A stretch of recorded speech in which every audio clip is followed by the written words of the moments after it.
So this video is going to cover theories 3 and 4 that govern how magic works, which is on the elements, the fact that we are able to use them and manipulate them, and the universal symbols that go along with the elements in ritual and spell work.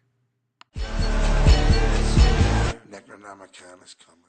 So, the elements are a, no pun intended, element of ritual that we are able to use as a energy source, as an inspiration, as a means of accessing certain entities and beings, and a means of accessing certain powers.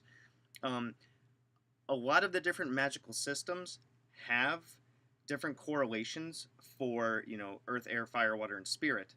But the funny thing is that across cultures and even across religions, if you look into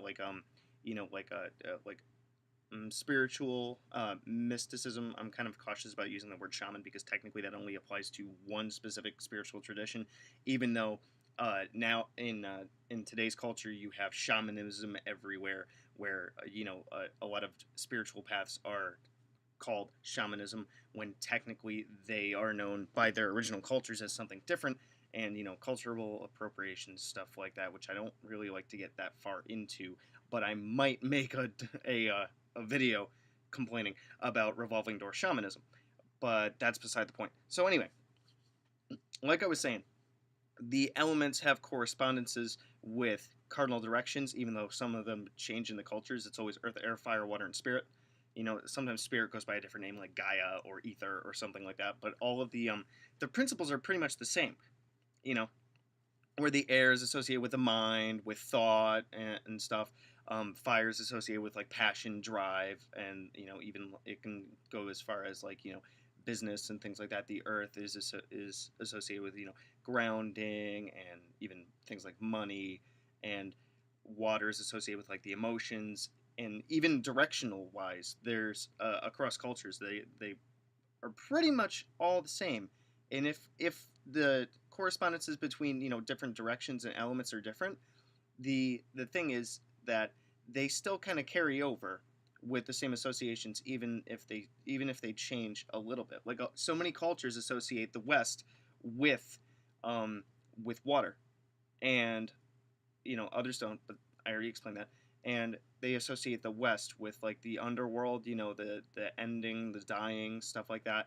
Even the cycles of the seasons and things are seen across cultures as being, having certain associations to them. And because these are all huge ideas that are practiced by so many people, when we tap into those energies, we're tapping into that universal unconscious and the collective unconscious that we are able to pull those energies from. And I believe in other videos I talked about how when you access those kinds of things, they are given power because so many people have put that kind of belief and that kind of energy into those ideas.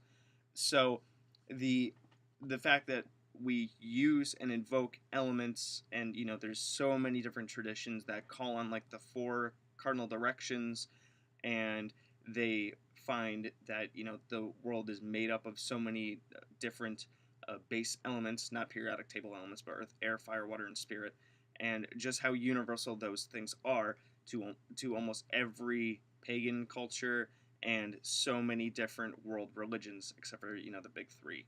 But I have videos on trashing them if you want to watch those. So, um, I think I pretty much covered the way that the elements are universal.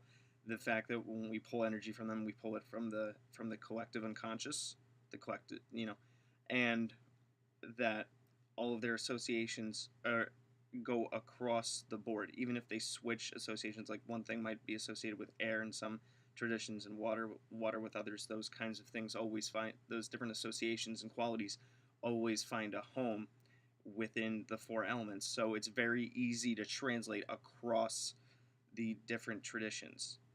So yeah, I guess that's why you would call it a staple or a magical mechanic or a theory of magic, because it's universal and it's practiced by almost every culture that has a spiritual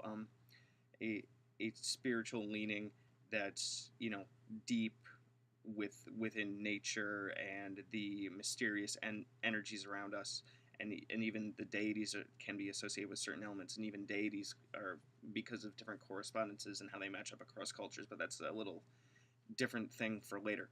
So anyway, let me know what you guys think about this. Check out my book Magical Theater if you want to know more about the way that I perceive magic and the way that it activates and works in your mind to bring out qualities within you and also outside of you when you're manipulating the energies and spell work and ritual.